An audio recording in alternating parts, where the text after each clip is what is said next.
មូលហេតុ3យ៉ាងដែលបណ្ដាលឲ្យផ្លែទុរេនជ្រុះជាច្រើនក្រោយពេលបាច់ការហើយមូលហេតុទី3គឺសំខាន់បំផុតថ្ងៃនេះសូមអញ្ជើញបងប្អូនកសិករទាំងអស់គ្នាមកតាមដានវីដេអូនេះ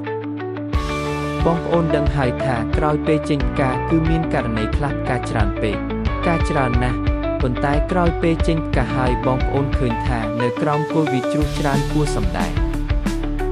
មានបងប្អូនខ្លះមានការព្រួយបារម្ភយ៉ាងខ្លាំងក្នុងករណីនេះដោយមិនដឹងថាអ្វីជាមូលហេតុដើម្បីរកដំណោះស្រាយគ្រប់គ្រងឲ្យបានសមស្របនិងកាត់បន្ថយការម្ចាស់ចម្ការជាច្រើនណាស់ការដាំដុះទុរេនជាទូទៅសុទ្ធតែជួបប្រទះនឹងករណីទាំងបងប្អូនជ្រាបហើយថាមូលហេតុទី1ដែលខ្ញុំសូមចែករំលែកជាមួយបងប្អូនគឺករណីដែលជិតដល់ពេលចេញផ្កាបងប្អូននៅតែរក្សាបរិមាណទឹកដែលនាំឲ្យមានអ្វី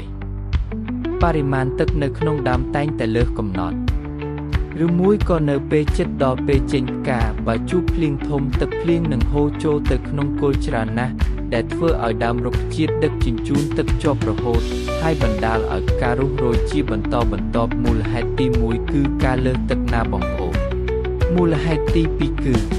ករណីខ្លះបងប្អូនដោយសារតែខ្លាចការស្រោចទឹកក្រោយពេលចេញផ្កានឹងធ្វើឲ្យប៉ះពាល់ដល់ការចេញផ្លែទើបកាត់ទឹកចោលដែលបណ្ដាលឲ្យដើមឈើខ្វះទឹកយ៉ាងធ្ងន់ធ្ងរនៅពេលដែលដើមឈើខ្វះទឹកហើយស្ងួតគល់ទៀតនោះស្រាប់តែជួបភ្លៀងធ្លាក់ច្រើននឹងធ្វើឲ្យដើមឈើមានការភ្ញាក់ផ្អើលឬសុកទឹកភ្លៀងតែម្ដង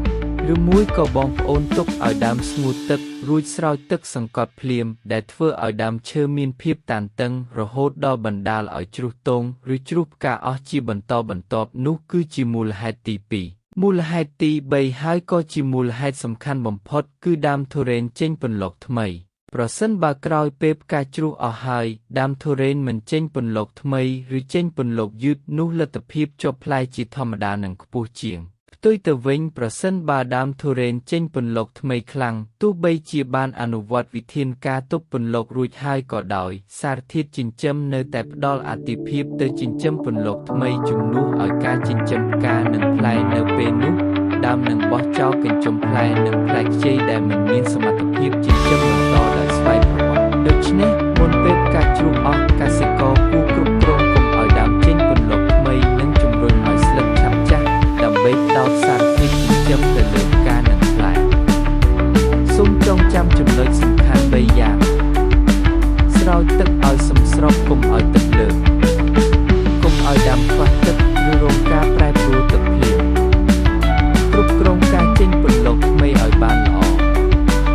បើអនុវត្តបានល្អអត្រាជោគផ្លែនឹងប្រសើរឡើងនិងកាត់បន្ថយការជ្រុះកញ្ចុំផ្លែបានយ៉ាងមានប្រសិទ្ធភាពសូមជូនពរឲ្យបងប្អូនជោគជ័យហើយជួបគ្នាវីដេអូក្រោយ